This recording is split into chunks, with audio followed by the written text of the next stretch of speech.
à côté de vous. Jonathan Arfi, président du CRIF. Bonsoir à vous, messieurs. Merci d'être avec nous ce soir parce qu'on vit un tournant d'une certaine façon en France, un processus d'exclusion des Juifs, des cercles de la vie publique, une première décision gouvernementale d'exclure Israël du salon Eurosatory et puis un raout contre l'extrême droite organisé par des étudiants, des syndicats étudiants qui a désinvité l'UEJF sous la pression de la CGT avant d'éventuellement la réintégrer. Vous nous direz, Jonathan Arfi, le fin mot de l'histoire.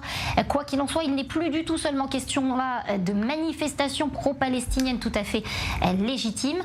Alors quoi, Jonathan Arfi, est-ce que les islamistes ont eu raison de la République française et d'Emmanuel Macron?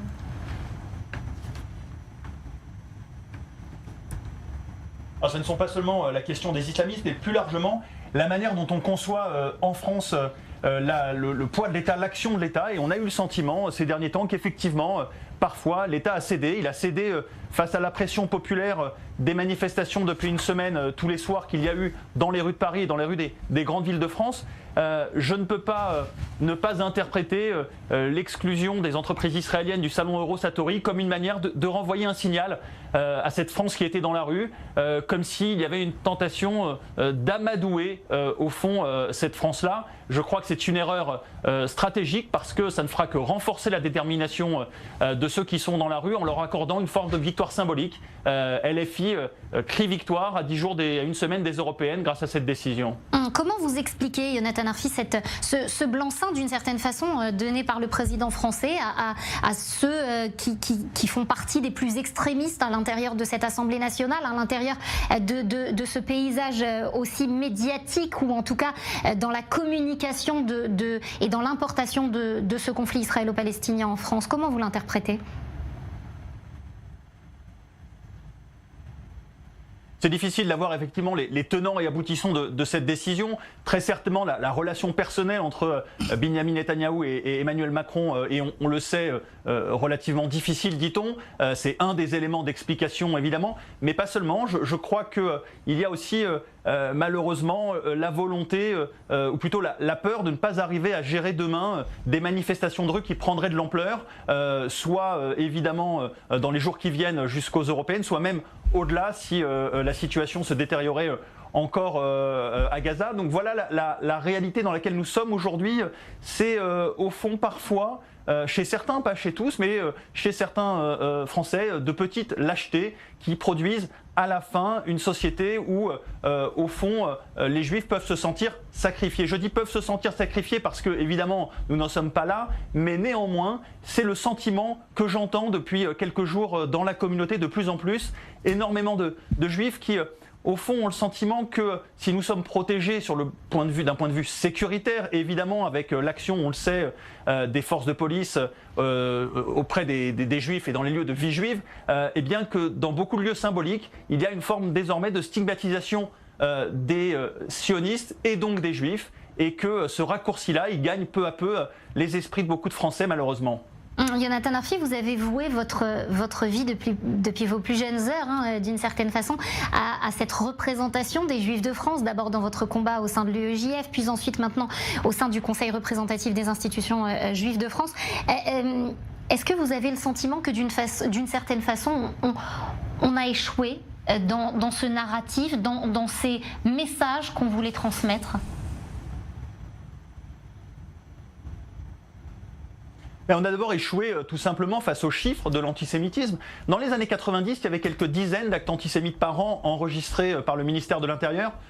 À partir de la seconde intifada de 2000 jusqu'à 2022, c'est plusieurs centaines par an. Et puis, pour la première fois en 2023, les actes antisémites se sont comptés en milliers. Donc oui, c'est un échec pour les institutions juives d'une certaine manière dans le combat que nous menons, mais c'est avant tout un échec de la République française qui voit son modèle s'effriter parce que ce qui s'effondre avec cette montée de l'antisémitisme, c'est une certaine vision de la société française, une certaine vision de la concorde républicaine, car ce qui nous menace en tant que juifs, on le sait très bien, menace au fond tous les cadres de la société. Ceux qui aujourd'hui sont dans la rue prétendument en solidarité avec la population palestinienne, en fait, sont dans une démarche d'hostilité assumée à Israël, de stigmatisation des Juifs, mais aussi dans une démarche anti-système. Je rappelle que Rima Hassan, par exemple, sur Twitter, annonçait vouloir marcher sur l'Élysée. Donc il y a une vraie collusion entre les discours antisémites et les discours antisystème. Ça n'est pas nouveau, mais c'est d'autant plus vrai dans la période que nous vivons. Je vais m'adresser, Jonathan Arfi, à Mickaël Darmon qui est juste à côté de vous. Mickaël, vous connaissez très bien les coulisses du pouvoir à l'Élysée notamment. À quoi ça sert? Une question qui peut être peut-être très naïve, mais à quoi ça sert de faire la Malek, tout ce cinéma, j'ai envie de dire, et ces cérémonies grandiloquentes lors notamment des hommages et des appels à libérer les otages, si c'est pour faire ce genre de déclaration, ce genre d'acte qu'on a vécu et qu'on a vu ces derniers jours par Emmanuel Macron?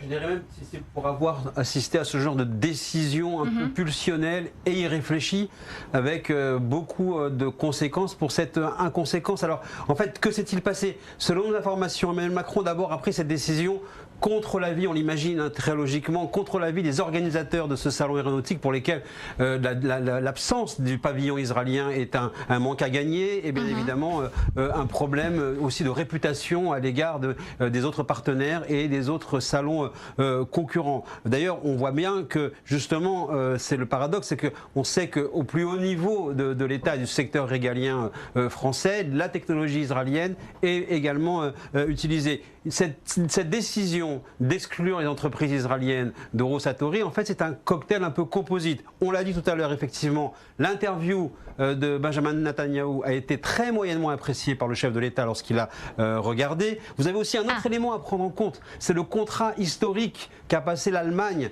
avec Israël, c'est-à-dire le fameux système balistique antimissile dit Arrow 3, qui est un contrat de 4 milliards de dollars, qui s'est fait au détriment, une sorte de variante du dôme de fer, pour faire vite, et qui s'est fait au détriment du système européen porté par Emmanuel Macron. Ça a aussi incité à faire cette mesure de rétorsion et amener le président de la République à en fait céder, comme on le comprend, céder aux activistes anti-israéliens, au mépris d'ailleurs de la collaboration historique entre Israël et les pays occidentaux et la France contre le terrorisme, au mépris aussi des intérêts économiques et stratégiques d'Israël. Alors, il faut aussi le souligner, la France vend très très peu en termes d'équipements militaires et sécurité à Israël, pratiquement 15 millions en 2022 d'euros sur un chiffre global de 27 milliards d'exportations françaises. Donc en fait, la France n'a pas de business à protéger avec Israël, la France ne vend rien à Israël, donc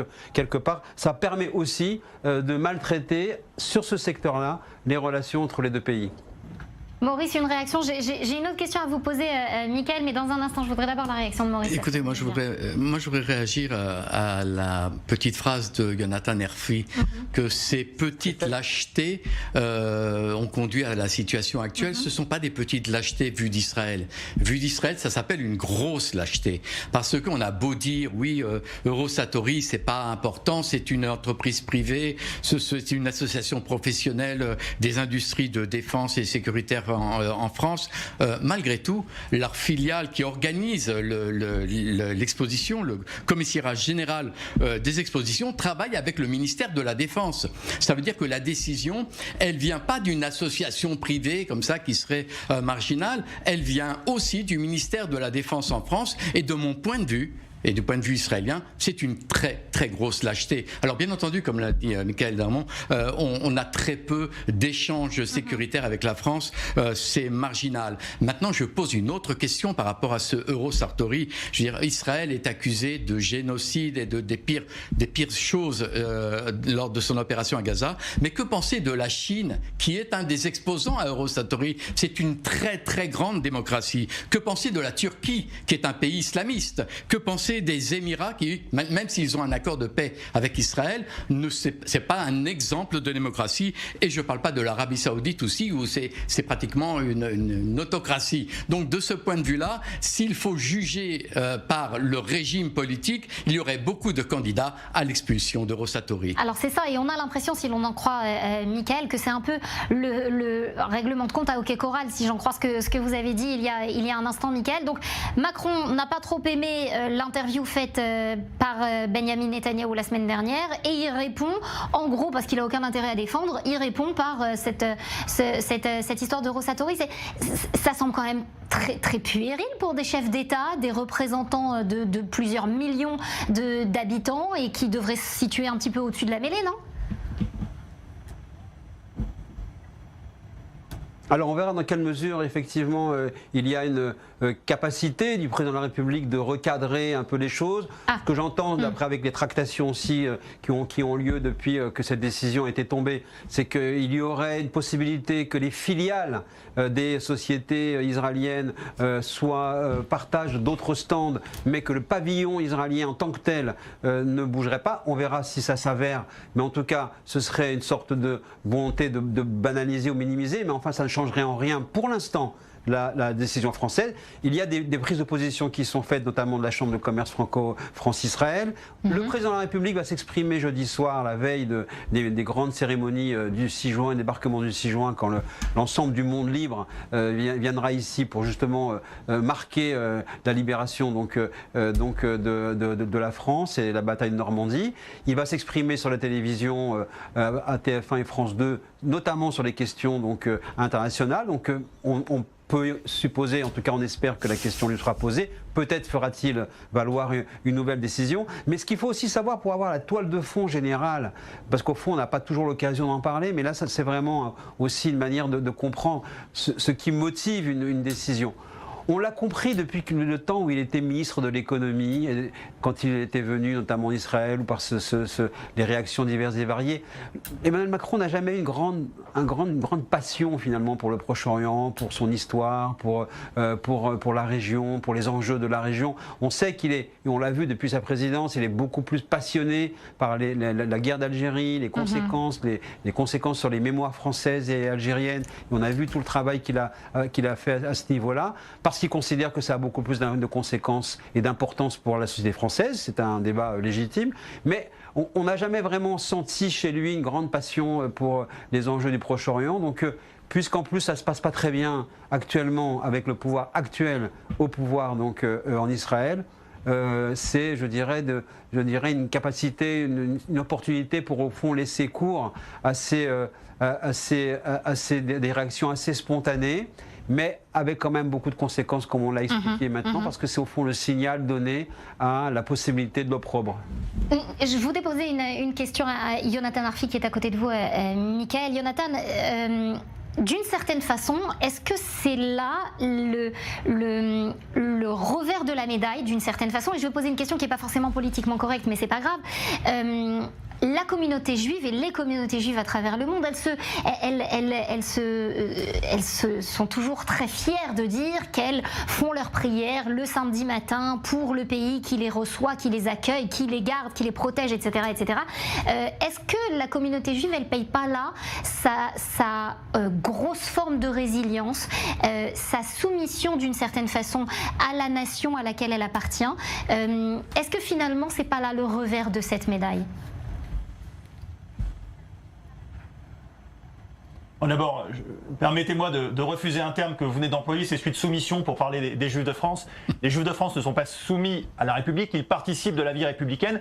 Et précisément parce qu'ils sont des citoyens comme les autres, quand une décision leur déplaît, ils peuvent s'exprimer. C'est d'ailleurs ce que nous avons fait nous-mêmes vendredi lorsque nous avons appris cette décision d'exclure les entreprises israéliennes d'Eurosatori. Eh bien, nous avons réagi fermement en expliquant que c'était une erreur à la fois politique sur le plan intérieur, parce que ça renforçait, on le disait, la France insoumise, et ça renforce d'ailleurs aussi le Rassemblement national, parce que ça les pose comme garant de l'ordre, entre guillemets, face à LFI, mais aussi une erreur diplomatique, parce qu'effectivement, ça vient singulariser Israël, alors que de l'autre côté, on accueille la Chine, la Turquie, le Kazakhstan ou l'Arabie Saoudite sur ce salon. Donc, je ne crois pas que nous puissions avoir ce regard sur la communauté juive de France. Elle est capable de s'exprimer avec fermeté quand il le faut, quand elle le veut. Et puis, elle continue à se battre pour ce pays, pour la France, parce qu'il y a en France un modèle particulier qui est le modèle républicain, qui a permis l'épanouissement du judaïsme français. Évidemment, rien n'est parfait. Nous connaissons la situation sur le front de l'antisémitisme, mais c'est malheureusement aujourd'hui un sujet global. La situation est la même au Royaume-Uni, est la même en Allemagne, est la même aux États-Unis, alors qu'on a longtemps pensé que les Juifs américains étaient plus protégés. Ça veut donc dire que c'est un problème aujourd'hui qui dépasse le cadre français, et le judaïsme français, quand on le regarde, eh bien, il est vivant. Il est engagé, il est militant, il est sioniste et je crois que c'est plutôt ça qu'il faut saluer que l'accuser de faiblesse ou de soumission. Docilité peut-être, excusez-moi, le terme soumission n'était en effet pas opportun. Maurice, une réaction peut-être? Oui, moi je voulais dire que j'espère qu'il s'agit d'une erreur politique et comme l'a dit Michael, qui pourrait être corrigée dans les jours qui viennent. Sinon, ça serait une grave erreur historique parce que à quoi on assiste en ce moment? Si on est passé d'un antisémitisme idéologique, la race, la biologie, l'idéologie, à un antisémitisme économique et un antisémitisme d'État à la façon Charles Maurras. C'est-à-dire que pour la première fois, une collectivité juive, entendez l'État d'Israël, est boycottée, mis de côté parce que c'est une collectivité juive, c'est un État juif. Et de ce point de vue-là, il y a une grave erreur historique pour la France qu'il faudra corriger assez rapidement. Michael, c'est corrigible cette histoire-là? Est-ce que finalement toute cette histoire de l'antisionisme, c'est le nouvel antisémitisme, etc., est-ce que c'était pas finalement de la poudre aux yeux?